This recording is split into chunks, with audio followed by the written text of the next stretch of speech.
Hello students, हम कर रहे हैं कंपनी लॉ। आज का लेक्चर नंबर 17 है और आज के लेक्चर के अंदर हम बात करने वाले हैं एक बहुत ही बढ़िया टॉपिक जो आपके काफ़ी एग्जाम में पूछा जाता है, बायबैक ऑफ सिक्योरिटीज़। तो कंपनी लॉ के पॉइंट ऑफ व्यू से ये टॉपिक इम्पोर्टेंट है, सिक्योरिटीज़ का बायबैक करना। और जब कॉरपोरेट अकाउंटिंग आप करते हैं ना, तो वहाँ पर भी इसके न्यूमेरिकल क्वेश्चंस भी आते हैं। अब दोनों का जो सेक्शन है और दोनों के जो रूल्स एंड रेगुलेशंस है, कंडीशंस है, वो तो सब सेम ही है। ओके, चलिए देखिए यहाँ पर सेक्शन नंबर 68 से 70 जो है, 68, 69 और 70, ये तीनों सेक्शन बायबैक से रिलेटेड है और कंपनीज एक्ट 2013 के। ठीक, बायबैक का मतलब होता है खुद के शेयर को ही वापस खरीद लेना, बाय कर लेना। खुद के शेयर्स बोल सकते हैं या सिक्योरिटीज का मतलब फिर डिबेंचर्स भी आ जाते हैं, शेयर्स भी आ जाते हैं, बॉन्ड्स, स्टॉक वगैरह जो भी हैं वो सब सिक्योरिटीज के अंदर कवर होते हैं। ठीक है, देखो अब ये होता क्या है, थोड़ा सा नॉर्मली समझते हैं, फिर आगे के जो भी इसके रूल्स है और जो भी प्रोविजंस है जो सेक्शन नंबर 68 से 70 के अंदर दे रखे हैं वो भी बता दूंगा मैं आपको। नॉर्मली देखना और ध्यान से सुनना, आपको अच्छे से दिमाग के अंदर समझ आ जाएगा कि बायबैक ऑफ शेयर्स या सिक्योरिटीज क्या होता है। देखो, कोई भी कंपनी जब भी शेयर इशू करती है, चाहे वो प्रेफरेंस शेयर इशू करे, इक्विटी शेयर इशू करे, डिवेंचर्स इशू कर दे, बॉन्ड्स इशू कर दे, स्टॉक्स इशू कर दे, जो भी सिक्योरिटीज इशू करती है उसमें अधिकतर जो सिक्योरिटीज होती है शेयर्स को छोड़कर, इक्विटी शेयर्स को छोड़ करके, जैसे प्रेफरेंस शेयर्स हो गए या डिवेंचर्स हो गए या बॉन्ड्स हो गए, उनको कंपनी कभी ना कभी रिडम्पशन भी करती है। अब दो चीज़ें यहाँ पर मैंने बताई आपको, इक्विटी शेयर के अलावा जितनी भी अदर सिक्योरिटीज हैं उनको कंपनी इशू भी करती है और बाद में उनका रिडम्पशन भी करती है। इशू का मतलब ये हुआ, ध्यान से सुनना, इशू का मतलब ये हुआ कि कंपनी जो है ये शेयर दे रही है शेयर होल्डर को या डिबेंचर दे रही है डिबेंचर होल्डर को और बदले में उनसे कंपनी को पैसा मिला। लेकिन इशू करते टाइम कंपनी ने ये बोला है कि इसको कभी ना कभी कंपनी क्या करेगी, पैसा वापस लौटा देगी और अपना शेयर्स ले लेगी। पहले शेयर गया, पैसा आया, फिर क्या हुआ, पैसा वापस दे देगी और शेयर ले लेगी या डिबेंचर वापस ले लेगी। इसको रिडम्पशन बोलते हैं। अब यहां पर इन दोनों के बीच में आता है बायबैक। इशू आज किया, हो सकता है रिडम्पशन 10 साल बाद में करे, लेकिन दोनों के बीच में एक बायबैक नाम की चीज आ जाती है। अब ये क्या है, मान लेते हैं कंपनी ने 100 रुपीज का शेयर इशू किया और उसके बदले में कंपनी को 100 रुपए मिले और बाद में जब 10 साल बाद में रिडम्पशन करेगी तो कंपनी 100 रुपए वापस दे देगी और अपना 100 रुपए का शेयर ले लेगी। ऐसा ही चलेगा। हाँ, तो ये इशू और रिडम्पशन हो गया, लेकिन दोनों के बीच में टाइम पीरियड है, गैप है। ओके, अब इसके बीच में अगर 5-6 साल बाद में अगर कंपनी को मौका मिल जाए कि वो जो 100 रुपीज वापस देने हैं ना, वो सेम के सेम शेयर, वो सेम का सेम डिवेंचर, वो सिक्योरिटी अभी सेकेंडरी मार्केट के अंदर यानी कि शेयर मार्केट के अंदर अगर कंपनी लिस्टेड है तो वहां पर कंपनी को वो चीज 50-60 रुपए में मिल रही है, 70-80 रुपए में मिल रही है, यानी कि सस्ते में मिल रही है। तो कंपनी को लगता है 2-4 साल बाद में वैसे भी लोगों को 100 रुपए देने हैं, तो क्यों ना मैं शेयर मार्केट से खुद के ही शेयर उठा लूं, सस्ते में मिल रहे हैं।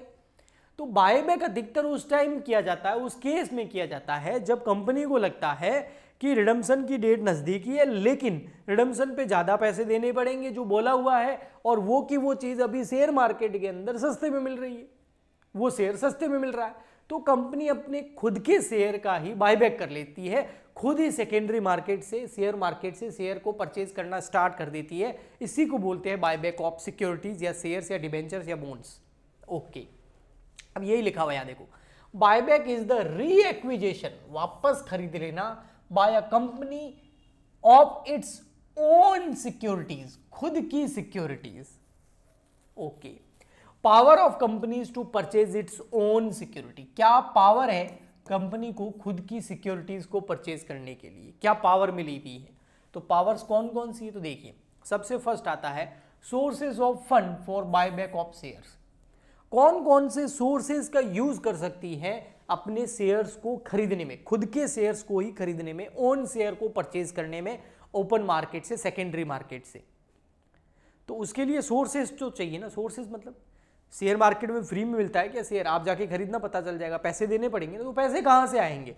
तो एक तो वो यूज कर सकती है अपने फ्री रिजर्व्स का, सिक्योरिटी प्रीमियम का यूज कर सकती है, या फिर अभी नए शेयर पब्लिक में इशू कर दिए, वहां से जो पैसा आया उससे अपने शेयर को बाय कर लिया शेयर मार्केट से, सेकेंडरी मार्केट से। तो वही लिखा हुआ है proceed of the issue of any shares other specified securities, जिसमें ईसॉप वगैरह भी आते हैं, उनको यहां पर इशू किया, पैसा आया, उससे सेकेंडरी मार्केट में खुद के शेयर खरीद लिए। तो इन सोर्सेज का यूज कर सकती है कोई भी कंपनी अपने खुद के शेयर मार्केट से परचेज करने के लिए, ओन शेयर परचेज करने के लिए।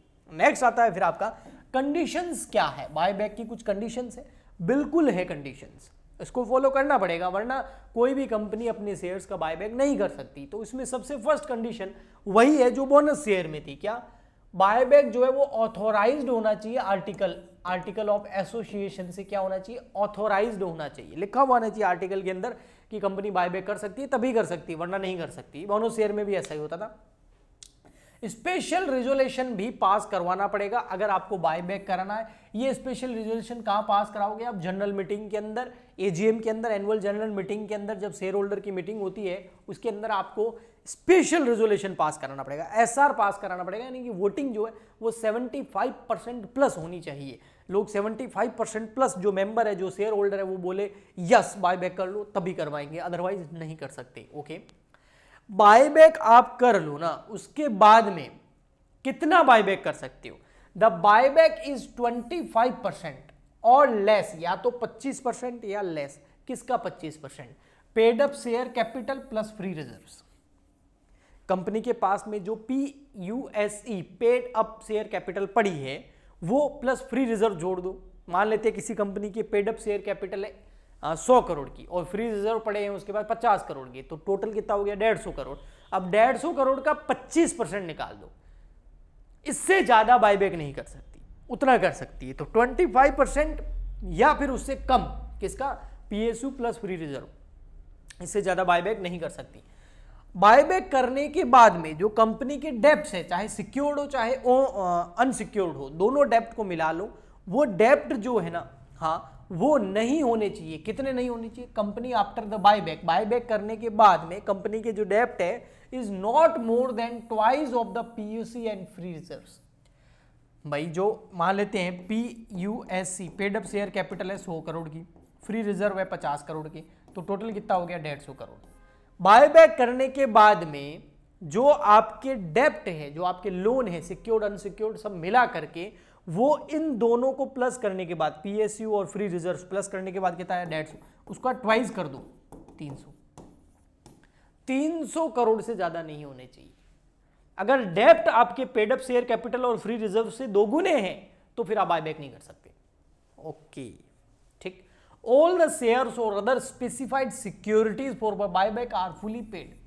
जिन भी शेयर्स का, जिन भी सिक्योरिटीज का आप अपनी खुद की सिक्योरिटीज का ओपन मार्केट से, सेकेंडरी मार्केट से, शेयर मार्केट से आप बायबैक कर रहे हो, वो फुली पेड होनी चाहिए। पार्टली पेड सिक्योरिटीज का बायबैक नहीं कर सकते। Okay, next, the buyback of shares or other specified securities listed on any recognised stock exchange in accordance with the regulation made by SEBI in this behalf. अगर आप अपनी listed securities का buyback कर रहे हो तो सेबी ने जो रूल्स एंड रेगुलेशन बना रखे हैं उसको भी फॉलो करना पड़ेगा आपको, और सेबी को इसके बारे में जानकारी भी देनी पड़ेगी। सेबी मतलब security exchange board of India. Okay, yes, जो इन्वेस्टर को प्रोटेक्ट करता है। तो ये कंडीशंस थी। अब प्रोसीजर क्या है बायबैक का, तो प्रोसीजर, वैसे हमने एक प्रोसीजर जो है बायबैक का, उसके अंदर एक चीज हमने पढ़ ली, वो एसआर पास कराना पड़ेगा, ऑथोराइज्ड होना चाहिए AOA द्वारा, यानी कि आर्टिकल ऑफ एसोसिएशन द्वारा। इसके अलावा आपको एसआर पास कराने के साथ साथ फुल डिस्क्लोजर देना होगा ऑल द मटेरियल फैक्ट।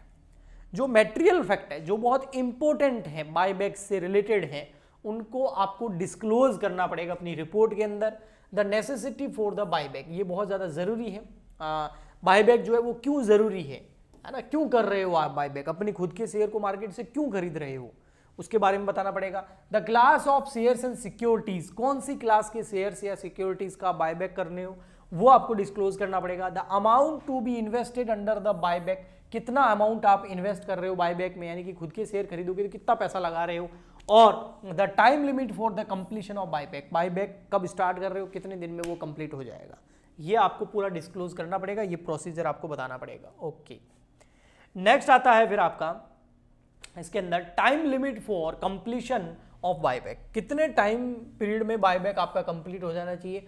तो within the 12 month from the date of passing special resolution, है ना, स्पेशल रेजोल्यूशन पास करने के 12 महीने के अंदर अंदर, जिस दिन स्पेशल रेजोल्यूशन पास किया, मान लेते आज पास किया, तो आज से 12 मंथ के अंदर अंदर आपका बायबैक प्रोसीजर पूरा कंप्लीट हो जाना चाहिए। Whose securities are to be purchased under buyback? कौन सी सिक्योरिटीज आप परचेज कर सकते हो? आपके जो एग्जिस्टिंग शेयर होल्डर्स हैं उनकी सिक्योरिटीज शेयर्स को आप बायबैक कर सकते हो। ओपन मार्केट से आप शेयर्स को बायबैक कर सकते हो, ओपन मार्केट मतलब सेकेंडरी मार्केट से आप कर सकते हो। और by purchasing the securities issue to employees, अगर आपने अपने कोई एम्प्लॉइज को सिक्योरिटीज इशू करी है, अगर कोई स्टॉक ऑप्शन दिए शॉप वगैरह या फिर स्वेट इक्विटी शेयर इशू करे थे, तो आप अपने एम्प्लॉइज से भी बायबैक कर सकते हो। ओके, ठीक। तो ये 3 तरह के, ओपन मार्केट से, एम्प्लॉइज से या एग्जिस्टिंग शेयर होल्डर्स जो है उनकी सिक्योरिटीज को आप बायबैक कर सकते हो। नेक्स्ट आते हैं कुछ पॉइंट और बायबैक से रिलेटेड। डिक्लेरेशन ऑफ सोल्वेंसी, जो आप बायबैक कर रहे हो उससे रिलेटेड आपको डिक्लेरेशन देना पड़ेगा, आपको सेबी को देना पड़ेगा, आपको जो रजिस्ट्रार ऑफ कंपनीज हैं आरओसी जो है उसको आपको डिक्लेरेशन देना पड़ेगा। और इसके अलावा आपको जो है जो शेयर्स एंड सिक्योरिटीज जो आपने बायबैक के जरिए अपने पास में रखी है उसको कैंसिल करना पड़ेगा, उसको निरस्त करना पड़ेगा। कूलिंग पीरियड ये होता है कि जो जिन शेयर्स का आप बायबैक कर रहे हो उसी कैटेगरी के शेयर आप 6 महीने तक इशू नहीं कर सकते। न्यू शेयर उसी कैटेगरी के, उसी तरीके के, उसी क्लास के शेयर्स आप इशू नहीं कर सकते और बोनस जरूर दे सकते हैं। रजिस्टर ऑफ बायबैक, जो आपने बायबैक किया उसका एक प्रॉपर रजिस्टर आपको मेंटेन करना होगा। Filing of return two of buyback, जो बायबैक किया है उसका रिटर्न जो है आपको फाइल करना पड़ेगा आरओसी के पास में। अगर आप इन सारे प्रोविजन में डिफॉल्ट करते हो सेक्शन 68, 69 और 70 के, तो कंपनी जो है उस पर कम से कम 1 लाख रुपए और ज़्यादा से ज़्यादा 3 लाख रुपए का फाइन लग सकता है। और जो डिफॉल्ट कर रहा है ऑफिसर, उस एवरी ऑफिसर पे, एक ऑफिसर कर रहा है तो उसके लिए 2 है तो 2 के लिए, सबके लिए अलग अलग है, वो फाइन भी 1 लाख कम से कम है और 3 लाख ज़्यादा से ज़्यादा है, फाइन लगाया जा सकता है अगर बायबैक के प्रोसीजर में किसी प्रकार की कोई भी प्रॉब्लम या कोई भी डिफॉल्ट किया जाता है तो, या उसको अच्छे से फॉलो नहीं किया जाता है तो ये हो गया आपका पूरा कंप्लीट बायबैक। अगर इसके ऊपर क्वेश्चन आता है तो आप एग्जाम में आसानी से लिख सकते हैं। बट अगर आपको ये नोट्स चाहिए तो हमारा टेलीग्राम चैनल ज्वाइन कर लीजिए। हमारा टेलीग्राम चैनल की जो आईडी है वो मैं आपको बता देता हूँ, CWG4BCom, यह है टेलीग्राम चैनल की आईडी। आपको पता होना चाहिए, ये आप बीकॉम कर रहे हैं, 3 साल हमारे साथ जुड़े रहेंगे, तो CWG4BCom ये टेलीग्राम चैनल आप ज्वाइन कर लीजिए। CWG4BCom ये यूट्यूब चैनल आप सब्सक्राइब कर लीजिए। CWG4BCom से रिलेटेड आपको सारा मटेरियल यहाँ पर जो फ्री है वो मिलेगा, जैसे कि कंपनी के जो नोट्स हैं कंपनी लोगों के वो फ्री हैं, तो वो आपको यहाँ पर मिल जाएंगे। हम मिलते हैं नेक्स्ट वीडियो में। आई होप आपको अच्छे से समझ में आया होगा, एग्ज़ाम आप अच्छे से दे पाएंगे। कुछ प्रॉब्लम हो, कुछ कमेंट करना चाहे, कुछ सजेशन देना चाहे या इसमें कुछ कमी हो उसके बारे में बताना चाहे तो कमेंट कर सकते हैं। लाइक शेयर सब्सक्राइब आप ज़रूर कीजिएगा। Goodbye, thank you.